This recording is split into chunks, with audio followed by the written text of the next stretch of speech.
विद्यार्थी मित्रांनो, आपण राष्ट्रीय उत्पन्नाच्या या प्रकरणामध्ये आपण राष्ट्रीय उत्पन्न म्हणजे काय, राष्ट्रीय उत्पन्नाची वैशिष्ट्ये, राष्ट्रीय उत्पन्नाचा चक्रीय प्रवाह हा भाग या ठिकाणी आपण बघितलेला होता. राष्ट्रीय उत्पन्नाशी संबंधित स्वरूपाच्या संकल्पनांचा अभ्यास आपण केलेला होता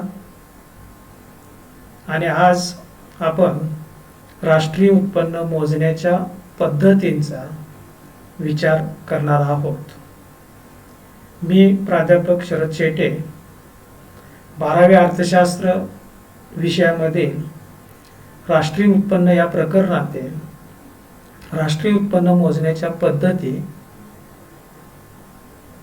याचा अभ्यास आणि मार्गदर्शन देवगड कॉलेज देवगड येथून करीत आहे.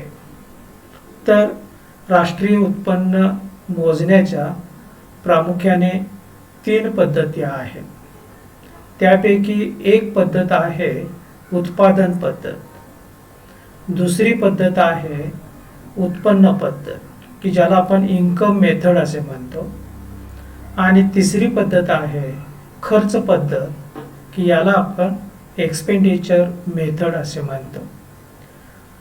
आता आपण या प्रत्येक पद्धतीचा स्वतंत्रपणे अभ्यास करणार आहोत आणि म्हणून आपण सुरुवातीलाच उत्पादन पद्धतीचा विचार करणार आहोत. आता उत्पादन पद्धतीला इंग्रजीमध्ये प्रोडक्ट मेथड असे आपण या ठिकाणी म्हणतो.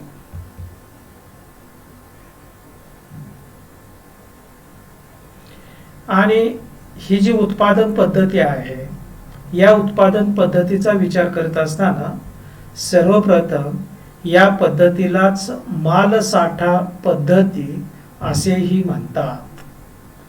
आणि एका वर्षाच्या कालावधीत उत्पादित केलेल्या अंतिम वस्तू तयार होईपर्यंत वस्तूच्या उत्पादनातील प्रत्येक टप्प्यात झालेल्या वर्धित मूल्यांची बेरीज करून राष्ट्रीय उत्पन्नाचे मापन केले जाते.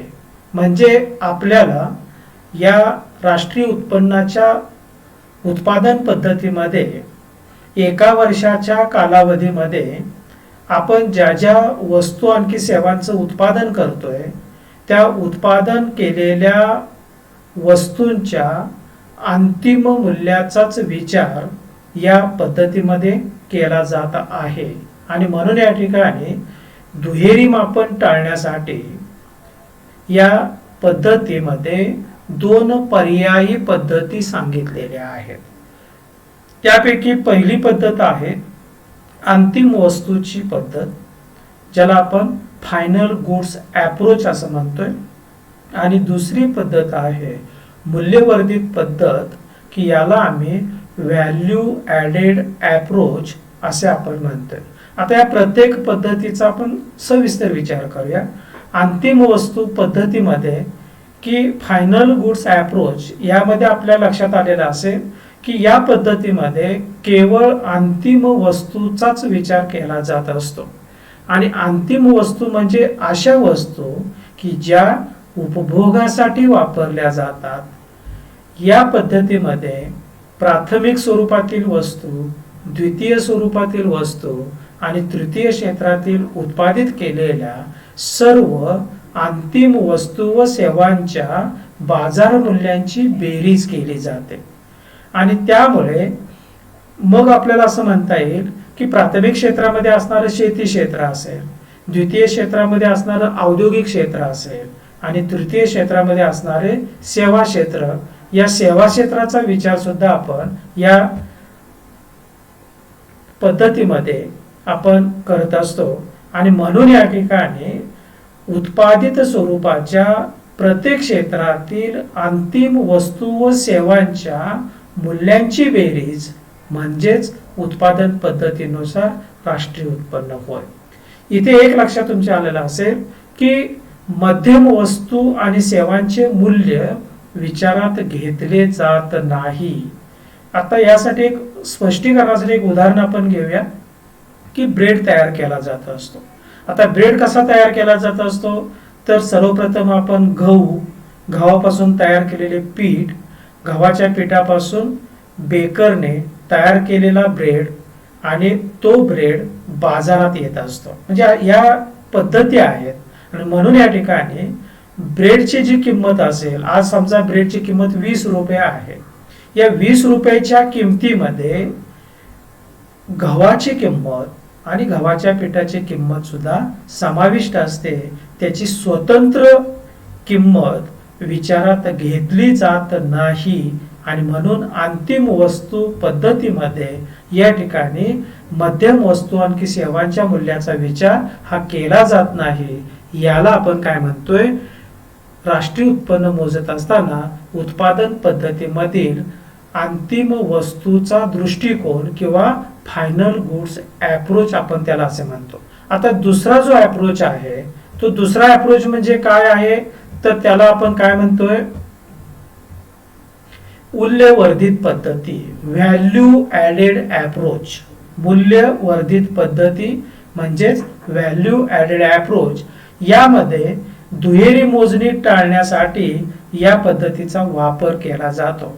कारण जसं आपण एक ब्रेडचं उदाहरण दिलेलं होतं की ब्रेड तयार करत असताना ज्या ज्या वस्तू आणि सेवांचा वापर केलेला असेल त्या प्रत्येक वस्तूच्या मूल्याचा विचार न करता अंतिम स्वरूपाचा विचार या ठिकाणी केला जात असतो.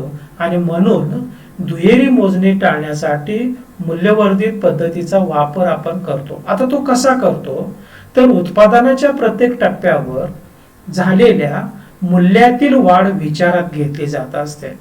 म्हणजे याचा अर्थ असा आहे की गव्हाचे पीठ, गव्हाच्या पिठानंतर बेकर मध्ये तयार केलेला ब्रेड आणि तो नंतर बाजारपेठ, म्हणजे हे प्रत्येक टप्प्यावर आपण उत्पादनाच्या प्रत्येक टप्प्यावरील मूल्य विचारात घेतले जात असते. आणि म्हणून उत्पादनाच्या प्रत्येक टप्प्यामध्ये अंतिम वस्तूचे मूल्य आणि उत्पादन आदाने यांच्या मूल्यातील फरक म्हणजेच मूल्य वृद्धी होय. आता यानुसार आपल्याला काय करायचं आहे, तर थोडक्यात अंतिम वस्तू तयार होईपर्यंत प्रत्येक टप्प्यात झालेल्या वर्धित मूल्याची बेरीज करून स्थूल राष्ट्रीय उत्पादन काढले जात असते. आता हे स्पष्टीकरण तुम्हाला समजण्यासाठी आपल्याच पुस्तकामध्ये एक उदाहरण दिलेलं आहे. त्या उदाहरणाचा या ठिकाणी आपण विचार करूया. उदाहरण काय आहे बघा, तर एक शर्ट तयार करत असताना उत्पादनाची पायरी, उत्पादनाचे बाजार मूल्य, आदानांचे मूल्य आणि वर्धित मूल्य. आता इथे आपण असा विचार करतोय की शर्टची बघा अंतिम किंमत किती आहे, 500 रुपये. आणि 500 रुपये शर्ट तयार करण्यासाठी आपण सर्वप्रथम काय वापरलेलं आहे, कापूस वापरलेला आहे.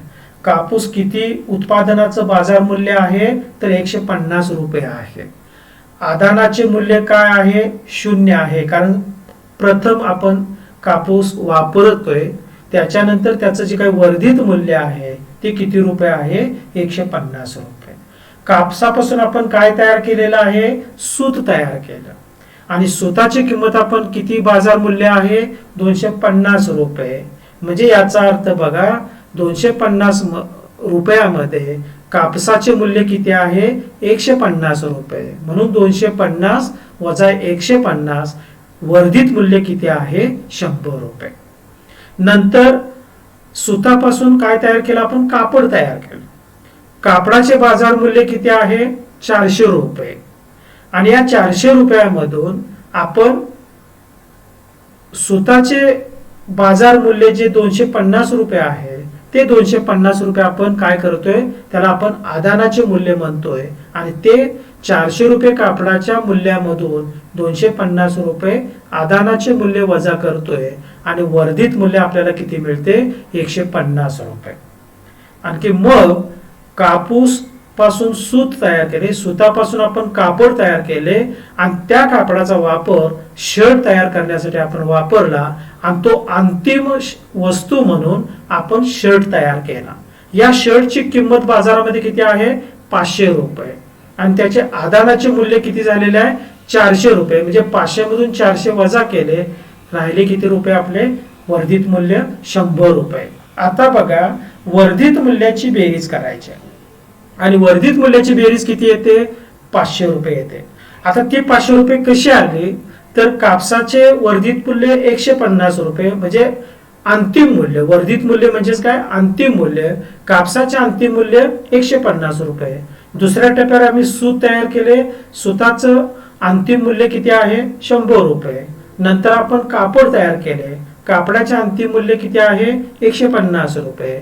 आणि मग शर्ट तयार केल्यानंतर त्या स्टेपला अंतिम मूल्य आपण किती घेतलेलं आहे? 100 रुपये. आणि या सर्वांची बेरीज केली की 150 अधिक 100 अधिक 150 अधिक 100 बरोबर 500 रुपये हे उत्पादन मूल्य उत्पादन पद्धतीनुसार देशाच्या राष्ट्रीय उत्पन्नामध्ये मोजले जात असते. आता ही झाली आपली उत्पादन पद्धत. आणि ही उत्पादन पद्धत जेव्हा आपल्याला विचारात घ्यावी लागते त्यावेळी मात्र काही दक्षता घेणं अतिशय आवश्यक असते. दक्षता कोणत्या आहेत? तर त्यापैकी एक दक्षता सर्वात महत्वाची म्हणजे कोणत्याही परिस्थितीत दुहेरी गणना किंवा मोजणी टाळली पाहिजे. एका वस्तूची मोजणी एकदाच अंतिम स्वरूपामध्ये आपण केली पाहिजे, म्हणजे कोणत्याही परिस्थितीत उत्पादनाची दुहेरी मोजणी होता कामा नये. जर दुहेरी मोजणी झाली तर उत्पन्न प्रत्यक्ष स्वरूपामध्ये, वास्तव स्वरूपामध्ये उत्पादन पद्धतीनुसार आपल्याला मिळणार नाही. आणि म्हणून आपण पहिली दक्षता आपल्याला घ्यायची आहे, दुहेरी गणना टाळायची आहे. त्यानंतर स्वतःच्या उपभोगासाठी उत्पादित केलेल्या वस्तूंच्या मूल्याचा समावेश केला पाहिजे उत्पादन पद्धतीनुसार देशाच्या राष्ट्रीय उत्पन्नामध्ये. कारण बघा, या ठिकाणी जेव्हा शेतकरी आपल्या शेतीतून अन्नधान्याचं उत्पादन करतो, या अन्नधान्याच्या उत्पादनाची मोजणी करत असताना तो स्वतःला वापरलेल्या अन्नधान्याचा समावेश मोजणीमध्ये करत नाही. म्हणजे याचा अर्थ मग प्रत्यक्ष उत्पादन पद्धतीमध्ये राष्ट्रीय उत्पन्नाची वास्तव स्थिती आपल्या लक्षात येणार नाही. आणि म्हणून कोणत्याही परिस्थितीत स्वतःच्या उपभोगासाठी उत्पादित केलेल्या सर्व वस्तूंच्या मूल्याचा समावेश उत्पादन पद्धतीनुसार देशाच्या राष्ट्रीय उत्पन्नामध्ये केला जात असतो. तिसरी दक्षता आहे की अप्रत्यक्ष कराची रक्कम ही वगळली पाहिजे. म्हणजे काय बघा, तर अप्रत्यक्ष कर म्हणजेच वस्तू आणखी सेवांच्या वरील कर. आणि जर या ठिकाणी वस्तू आणखी सेवांच्या उत्पादनाचा विचार केला जात असेल तर त्याच्यावर आकारण्यात येणाऱ्या कोणत्याही कराचा समावेश देशाच्या राष्ट्रीय उत्पन्नामध्ये उत्पादन पद्धतीनुसार करता येणार नाही. आणि चौथी दक्षता आपल्याकडे आहे की किमतीतील बदलाची दखल घेतली पाहिजे. म्हणजे काय बघा, की दरवर्षी वस्तूंच्या किमती बदलतात आणि जशा किमती बदलतात मग त्या कमी होत असतील अगर वाढत असतील, त्या दोन्ही बदलाची दखल या ठिकाणी घेतली पाहिजे. वाढले असेल तर उत्पादन पद्धतीमध्ये देशाच्या राष्ट्रीय उत्पन्नामध्ये बदल होईल, कमी झाले असेल तर राष्ट्रीय उत्पन्न कमी होऊ शकेल. मात्र कोणत्याही परिस्थितीत वस्तूच्या उत्पादनातील किमतीच्या बदलाची दखल या पद्धतीमध्ये घेतली जात असते. नंतर बघा, उत्पादन पद्धतीमध्ये निर्यात मूल्य आणि आयात मूल्याचा विचार केला जात असतो, परंतु निर्यात मूल्य हे देशाच्या राष्ट्रीय उत्पन्नामध्ये उत्पादन पद्धतीनुसार मिळवले पाहिजे. तर आयात मूल्य म्हणजे दुसऱ्या देशातून आपण ते उत्पादन घेतलेलं असेल आणि त्याचा समावेश आपल्या देशाच्या राष्ट्रीय उत्पन्नामध्ये आपल्याला करता येणार नाही. आणि म्हणून आयात मूल्य हे वजा केले पाहिजे, तर निर्यात मूल्य देशाच्या राष्ट्रीय उत्पन्नामध्ये समाविष्ट केले पाहिजे. आणखी एक सर्वात महत्वाचा म्हणजे उत्पादनासाठी आपण यंत्रसामुग्रीचा वापर करतो. यंत्रसामुग्रीचा वापर करत असताना होणारा जो काही झीज खर्च आहे किंवा घसारा खर्च आहे त्याचा समावेश देशाच्या राष्ट्रीय उत्पन्नामध्ये उत्पादन पद्धतीनुसार करता येत नाही.